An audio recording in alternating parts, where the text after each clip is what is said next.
something that seems to be the most funny post so far this year, 2024, is about Odonga. This post comes from the official website of Ankole Times, www.theankoletimes.com.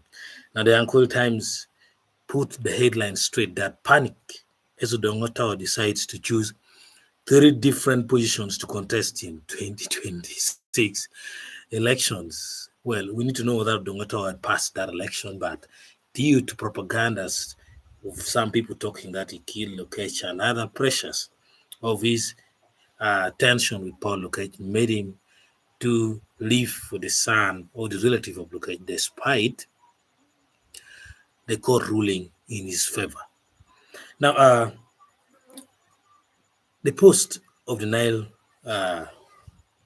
of the Ankole Times states that there is already panic in Pade district, Gulu City, and Nakawa, and among some presidential candidates, as Dr. Samuel Otto Odonga is playing his last card by deciding which positions and places to contest in the 2026 elections. This was revealed to our news desk in an interview with Dr. Samuel Otto Odonga on Tuesday evening. Meaning, according to Ankole Times, meaning it's Odonga who said people are already panicking. Now let's get on. However, Odonga is targeting the LC5 seat of Pade district, currently occupied by Colonel Obuafiales, who has a long but track records which are proven online, and also considering unseating MP Komakech Christopher, the current Aru County MP in 2026. Now, still, we cannot tell which one is which.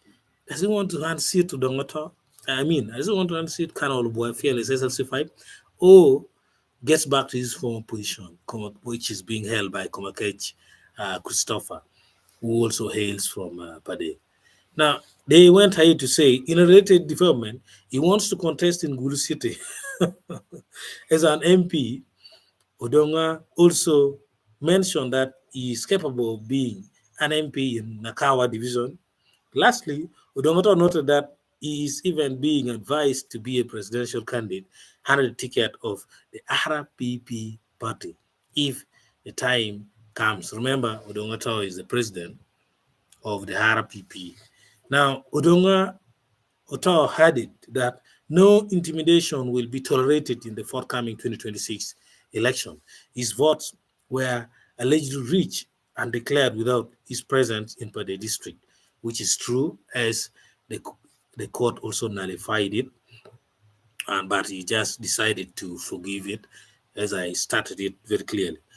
Well, they went ahead, the Ankole Times went ahead to say he cited several people in Acoli sub-region who are non-performers at both the district and parliamentary levels and need to be relieved of their duties by the electorate in Acoli sub-region. He stated that he is currently taking a political break but will return to the political arena in 2026, of which the Ankole Times did not list the people or the names of the people who they say Odonga has said they are not performing among the MPs. Now, if you look at all these positions that the Ankole Times are claiming that Odonga wants to contest, the only thing you can do is the only thing I'm also doing, that is to laugh. But we wait. He is actually Hall of Fame man. We inducted him, and we see how the 2026 comes in. Nice time. Have a nice time.